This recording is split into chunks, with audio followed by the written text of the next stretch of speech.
প্রিয় বন্ধুরা, আজ আমরা এই ভিডিওতে জানতে চলেছি সত্যি কি ইরানের সুপ্রিম লিডার আয়াতুল্লাহ খামেনি প্রস্তুত করছেন হজরত ইমাম মেহেদী আলাইহিসসালামের সৈন্যবাহিনীদেরকে।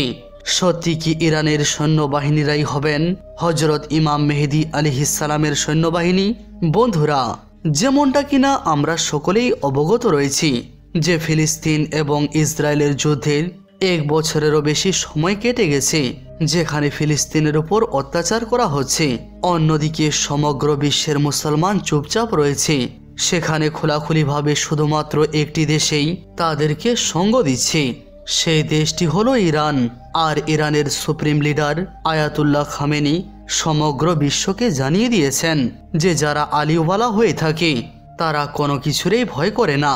যেমনটা কিনা আমরা সকলেই অবগত রয়েছি, আজ ইরানের কাছে সমগ্র মুসলিম বিশ্ব লজ্জিত, কেননা তিনি শুধুমাত্র ফিলিস্তিনের সঙ্গে সঙ্গ দিয়েছেন।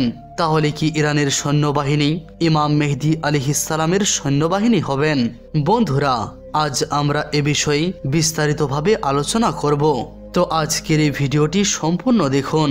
বন্ধুরা, এটি তো আমরা সকলেই জানি যে কিয়ামতের পূর্বে লস্করে খুরাসান যারা হজরত ইমাম মেহেদী আলাইহিসসালামের শাসন স্থাপন করতে সাহায্য করবেন, তাদের সম্বন্ধে আমরা অনেকগুলি হাদিস খুঁজে পাই। কিন্তু এখন প্রশ্ন হলো যে এই সৈন্যবাহিনীরা কি এখনো মজুদ রয়েছে? যদি তারা এখনো মজুদ থাকে, তাহলে এই সৈন্যবাহিনীরা কোথা থেকে বের হবে? আমরা কি এই ভবিষ্যৎবাণীর একেবারেই সন্নিকটে চলে এসেছি? খোরাসানের সৈন্যবাহিনী কোথা থেকে বের হবে আর তাদের লিডারই বা কে হবে? এটি হলো এমন একটি ভবিষ্যৎবাণী যেটিকে বোঝার জন্য বুজুর্গানে দিন অনেক চেষ্টা করেছিলেন, কিন্তু বর্তমানে আজ আমরা এই ভবিষ্যৎবাণীটিকে সন্নিকটে বলে মনে করছি।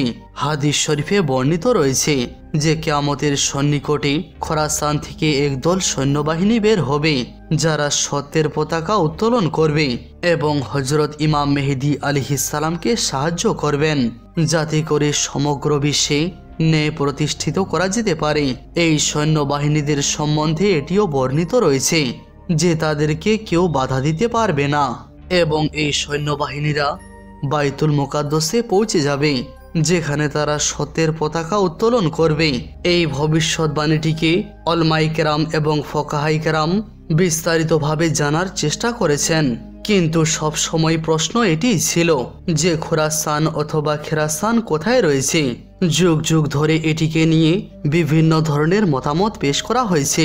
কেউ কেউ এটি দাবি করে যে খোরাসান হলো আফগানিস্তানের একটি অংশ, কেউ আবার পাকিস্তানের একটি অংশকে খোরাসান বলে দাবি করে থাকে। অনেক যুগ ধরে এটিকে নিয়ে বিতর্ক চলেছিল এবং অনেক জায়গাকে খোরাসানের অংশ বলে মনে করা হচ্ছিল। কিন্তু বন্ধুরা, আজকের যুগে যত যত পৃথিবীর অবস্থার পরিবর্তন ঘটছে, তত বেশি এই নিশানাটি স্পষ্ট হয়ে যাচ্ছে। যদি বর্তমানে খোরাসানের কথা বলা হয়, তাহলে অনেকেই এটি ইরানকে সন্দেহ করছে। বর্তমানে ইরান যেমন ফিলিস্তিনের জন্য অবস্থান নিয়েছে, সেটি সেই ভবিষ্যৎবাণীটির দিকে ইঙ্গিত দিচ্ছে। এমনটা আমরা বলছি না, বরং অনেক মুসলমান স্কলার দাবি করছে বর্তমান যুগের একটি যুদ্ধ যেটি মুসলমানদেরকে ব্যাপকভাবে প্রভাবিত করছে, সেটি হলো ফিলিস্তিন এবং ইসরায়েলের যুদ্ধ। ফিলিস্তিনের উপর ইহুদি এবং নাসরানিরা অনেক অত্যাচার করছে এবং এই যুদ্ধটি আমাদের কাছে অনেকগুলি নিশানার প্রকাশ করছে, আর এগুলি প্রাচীন ভবিষ্যৎবাণীগুলির সঙ্গে মিলে যাচ্ছে। এখন প্রশ্ন হলো যে পৃথিবীর কোন দেশ যারা ইহুদি এবং নাসরানিদের বিরুদ্ধে হয়ে নিপীড়িত মুসলমানদের জন্য দাঁড়িয়েছে? যদি আমরা বর্তমান পরিস্থিতিকে ভালোভাবে অ্যানালিসিস করি, তাহলে আমরা দেখতে পাব যে এই পরিস্থিতিতে শুধুমাত্র একটি দেশের নামেই দেখা যাচ্ছে, আর সেই দেশটি হলো ইরান। ইরানই হলো সেই একমাত্র দেশ যারা ফিলিস্তিনি মুসলমানদেরকে সরাসরি সাহায্য করছে, তাদের জন্য পরিশ্রম করছে, এবং ইরানই একমাত্র দেশ যারা ইহুদিদের সঙ্গে সরাসরি যুদ্ধের ঘোষণাও করে দিয়েছে। ইরানের এই অবস্থা দেখে এটি সম্পূর্ণরূপে ক্লিয়ার হয়ে যাচ্ছে যে হয়তো সেই সৈন্যবাহিনী যাদের সম্বন্ধে হাদিস শরীফে বর্ণিত রয়েছে, তারা এই দেশ ইরান থেকেই হয়তো বের হবে। বন্ধুরা, ইসলামিক রিওয়ায়েতে বর্ণিত রয়েছে যে হযরতে ইমাম মেহেদী আলাইহিসসালাম সমগ্র বিশ্বে ন্যায় প্রতিষ্ঠিত করার জন্য আগমন করবেন। যখন সমগ্র বিশ্বে অন্যায় অত্যাচার একেবারেই চরম শিখরে পৌঁছে যাবে, তখন সেই সময় হযরত ইমাম মেহেদী আলাইহিসসালাম আগমন করবেন এবং এমন একটি হুকুমতের স্থাপন করবেন যেটি সমগ্র বিশ্বে ন্যায় বিচার এবং শান্তি ছড়িয়ে দেবে। ইমাম মেহেদী আলাইহিসসালামের হুকুমতে দুইটি বিশেষ সাহায্য পাবেন। একটি হবে আসমানি সাহায্য, অন্যটি হবে জমিনি সাহায্য। রিওয়ায়েতে বর্ণিত রয়েছে যে আসমান থেকে সাহায্য করার জন্য হযরত ঈসা ইবনে মরিয়ম আলাইহিসসালাম, ইমাম মেহেদী আলাইহিসসালামের হুকুমত যখন কায়েম হবে, তো তার পূর্বে হযরত ঈসা আলাইহিসসালামের আগমন ঘটবে, যখন দাজ্জাল তার ফিতনা সমগ্র বিশ্বে ছড়িয়ে দেবে। হযরত ঈসা আলাইহিসসালাম, হযরত মেহেদী আলাইহিসসালাম মুসলমানদেরকে সাহায্য করার জন্য দামেস্কের মসজিদে গিয়ে উপস্থিত হবেন। তারপরে দাজ্জালকে হত্যা করবেন। এরপরে সমগ্র বিশ্বে জুলুম ও অত্যাচারের যুগ শেষ হয়ে যাবে এবং সারা বিশ্বে ন্যায় ও শান্তির যুগ শুরু হবে।